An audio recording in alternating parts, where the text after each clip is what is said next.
नमस्कार दोस्तों, मैं हूं मनोज कुमार गुप्ता। आप देख रहे हैं मेरे चैनल को, इसका नाम है रेगुलर क्लासेस फॉर अकाउंट। और सामने आपको दिख रही है इनकम टैक्स की बुक और चैप्टर चल रहा है income from house property. Question number चलेगा उसका 12 क्वेश्चन, और 12 क्वेश्चन थोड़ा इंपॉर्टेंट है, मोस्ट इंपॉर्टेंट, जिसे मैं बता रहा हूँ। इससे पहले वाला क्वेश्चन था 7 क्वेश्चन इंपॉर्टेंट था, तो वैसे ही 12th क्वेश्चन भी इंपॉर्टेंट है कुछ बातों के लिए। तो अब देखते हैं वो बातें कौन कौन सी हैं। अगर आपको यहाँ से क्वेश्चन साफ साफ दिख रहा है तो मुझे स्लाइड नीचे करने की ज़रूरत नहीं पड़ेगी। Compute the income from house property from the following information. Fair rent दे रखा है 72,000। लेट आउट जो बोला है कि किराए पे दिया 7,000 पर मंथ पे। स्टैंडर्ड रेंट दे रखा है 60,000। म्यूनसिपल टैक्स पेड किया 20% के रेट से, म्यूनसिपल वैल्यू के 20% पे आपने म्यूनसिपल टैक्स पे किया। 2 साल का पे किया आपने 10,000 और 10,000। ठीक है। अदर इन्फॉर्मेशन आपको दे रखी है। House remain vacant for 2 month during the previous year. साल के 2 महीने आपका मकान खाली रहा है, तो मकान खाली रहने की कंडीशन में आपको 10 महीने किराया मिलेगा। फिर आगे लिखा है unrealise rent allowed as deduction in assessment year 2021-22, but receive कब हुआ आपको? प्रीवियस ईयर 2022-23 में मिला है 20,000 रुपये। Expenditure incurred on collecting unrealise rent, इसका हम कुछ नहीं करते। एक्सपेंडिचर जो इनकर्ड हुए। Arrear of rent receive during the previous year 12,000 रुपये का एरियर मिला है, तो ये मिला और ये मिला, तो हमें जो पैसा मिलता है साल के में, अनरियलाइज रेंट हो या एरियर रेंट रिसीव हो, तो वो आपका पूरा पूरा टैक्सेबल अमाउंट में नहीं जुड़ता, उसमें डिडक्शन लेस होती है 30%। ठीक है। तो अभी क्वेश्चन कराएंगे इसे सॉल्व, तो आप इसमें समझ लेना कैसे कैसे होगा। ठीक है। जब भी मकान खाली रहे और कोई इस्तेमाल ना करे, तो हमारा जो रेंट रिसीव होता है एक्चुअल रेंट, वही हमारा ग्रॉस एनुअल वैल्यू बन जाता है, चाहे वो कम हो या ज़्यादा हो, लेकिन फिर भी हमें फॉलो करने पड़ेंगे रूल्स, दिखाना पड़ेगा। और सॉल्व करते हैं अभी। तो क्वेश्चन स्टार्ट करते हैं। 12th question, computation of taxable income from house property for the assessment year 2023-24। दिख रहा होगा आपको आराम से। ठीक है। तो यहाँ पे हम पहले लिखेंगे म्यूनसिपल वैल्यू, जो कि हमें यहाँ पे देखने पे नहीं मिल रही है। म्यूनसिपल वैल्यू कितनी है ना? तो म्यूनसिपल टैक्स हमें पता है कि 10,000 रुपये टैक्स पे किया साल का, 20% के रेट से है, 100 से मल्टीप्लाई कर दो, इससे मालूम पड़ जाएगा आपके मकान की म्यूनसिपल वैल्यू कितनी है, 50,000 है। फिर आता है नंबर 2, फेयर रेंट। तो फेयर रेंट कितना है इसमें? फेयर रेंट है इसमें 72,000। फिर नंबर 3 है स्टैंडर्ड रेंट। स्टैंडर्ड रेंट दे रखा है इसमें 60,000 रुपये। ठीक है। फिर अब बात आती है चौथा नंबर, एक्चुअल रेंट कितना है?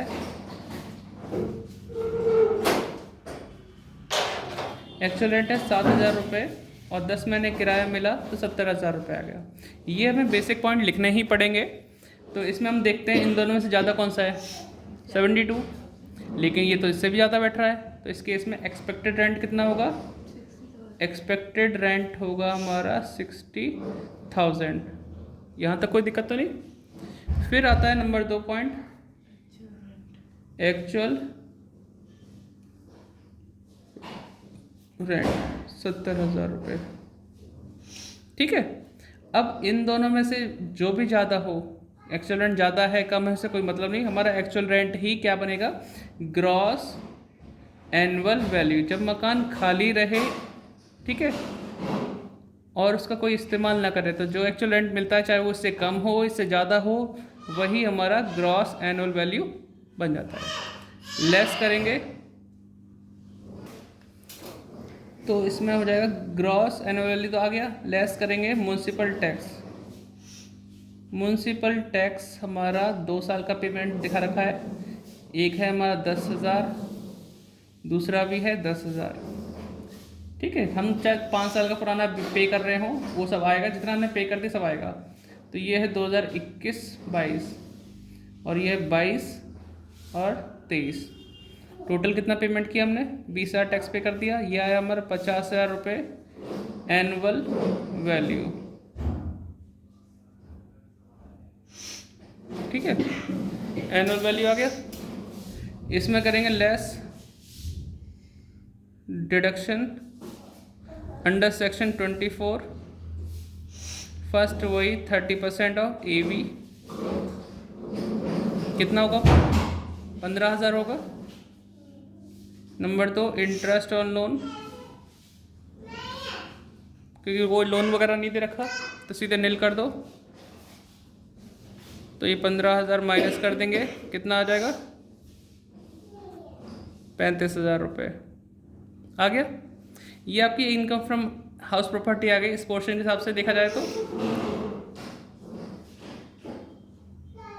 टैक्सेबल इनकम, लेकिन साथ साथ तुम्हें पता चला कि यार यहाँ तो वो भी मिल रहा है, अनरियलाइज रेट भी मिला है, उसको भी सॉल्व करना पड़ेगा। तो इसी लाइन में ही कर सकते हैं सॉल्व, ठीक है। तो यहाँ पे लिख देंगे हम ऐड पहला अनरियलाइज्ड रेंट, लेकिन उसको एक साइड पे सॉल्व करेंगे। जो मिला था, कितना मिला था? 20,000 मिला था ना, 20,000 मिला था, उसमें से लेस कर दो डिडक्शन। तो अनरियलाइज रेंट पे हमने डिडक्शन बताना है 30%। कितना आया? 6,000। तो हमें कितना रिसीव हुआ यहाँ पे?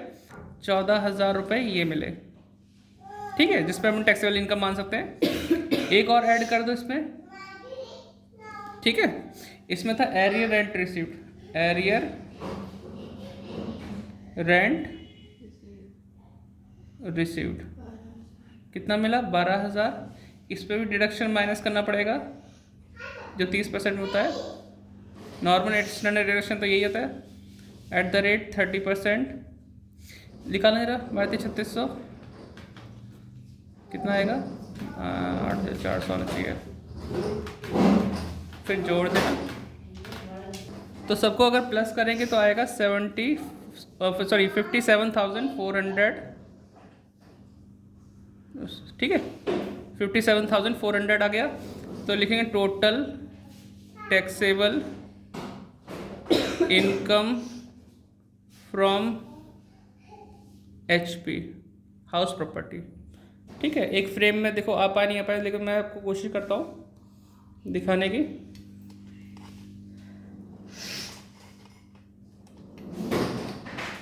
ठीक है, तो आप इसे आराम से नोट डाउन करो।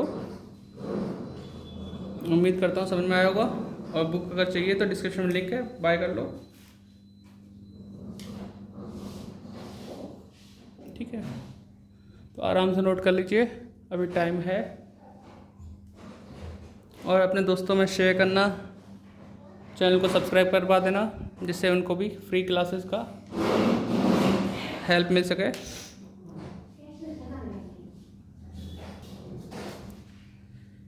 और डिस्क्रिप्शन में कुछ लिखा है आपके लिए, पढ़ लेना। चैनल की हेल्प करनी है तो हेल्प कर देना। बाकी इस बुक का लिंक भी मिल जाएगा, तो उसे क्लिक करके बाय कर सकते हैं।